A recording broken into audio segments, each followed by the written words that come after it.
नमस्कार दोस्तों, स्वागत है आपका हमारे YouTube चैनल पर। साथियों, देश की सबसे बड़ी दो पार्टियां भारतीय राष्ट्रीय कांग्रेस और भारतीय जनता पार्टी।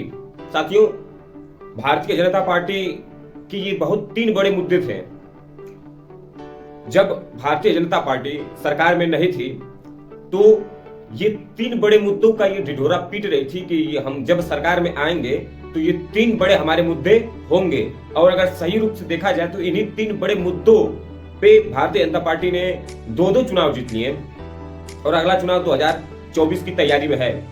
साथियों, सबसे जो बड़ा मुद्दा था भारतीय जनता पार्टी का वो था राम मंदिर का, जो वो ये दावा करते हैं कि उन्होंने कोर्ट के माध्यम से उसको पूरा किया।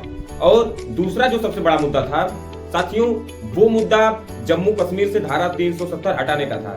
तो अगर उसको भी देखा जाए तो भारतीय जनता पार्टी ने धारा 370 संवैधानिक तरीके से उसको खत्म कर दिया। और जो तीसरा सबसे बड़ा मुद्दा अभी है वो है यूसीसी, जिसके विषय में मामला जो है बहुत गर्म है। इसकी चर्चाएं जो चारों तरफ हैं कि अगले मानसून सत्र में बीजेपी यूसीसी लागू करने वाली है या ला सकती है बिल संसद में।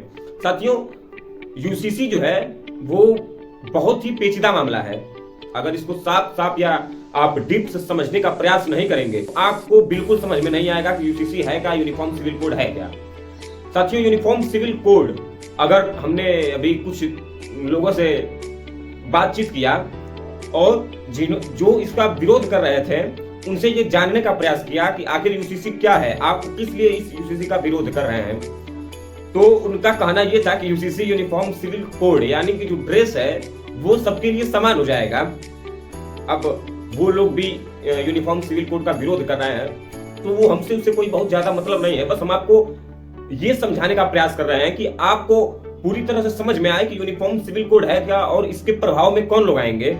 आप मुस्लिम हैं, आप हिंदू हैं, जैन हैं, बौद्ध हैं या पारसी हैं, यहूदी हैं, आप किसी भी धर्म के हो तो आपके ऊपर यूसीसी का क्या प्रभाव होगा, आइए समझते हैं।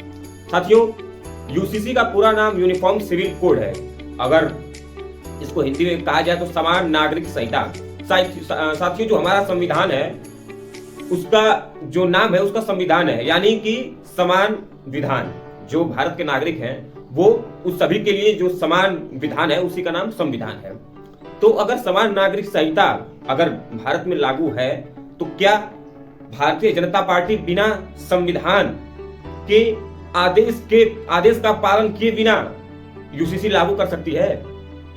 साथियों, संविधान में अनुच्छेद 44 में समान नागरिक संहिता यूनिफॉर्म सिविल कोड के बारे में बताया गया है और इसको नीति निर्देशक तत्व में रखा गया है। अगर हिंदू कोड बिल की बात की जाए तो पंडित जवाहरलाल नेहरू ने हिंदू कोड बिल लाया। इसके नियमों से मुसलमानों को बाहर कर दिया गया। साथियों, डॉक्टर भीमराव अंबेडकर ने भी समान नागरिक संहिता यूनिफॉर्म सिविल कोड का समर्थन किया है। आप अगर साफ तौर से आप किसी भी धर्म के हो, आप अगर हिंदू हैं तो आप जिस रीति रिवाज से, जिस परंपरा से आपका विवाह होता है, अगर आप 7 फेरा, हिंदू भाई जैसे 7 फेरे लेते हैं, मुस्लिम जैसे उनका निकाह होता है, और अगर आप क्रिश्चियन हैं तो जैसे आपका चर्च में शादियां होती हैं वो होती रहेंगी, उस पर कोई भी रोक नहीं है।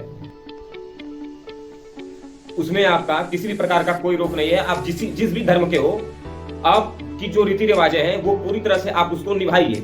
लेकिन यूसीसी आने के बाद जो बहुविवाह है, यानी कि जो मुस्लिम पर्सनल लॉ बोर्ड है, उसके अंतर्गत ये नियम है कि जो हिंदू पुरुष है वो एक से ज्यादा शादियां कर सकता है, लगभग 4 शादियां वो कर सकता है।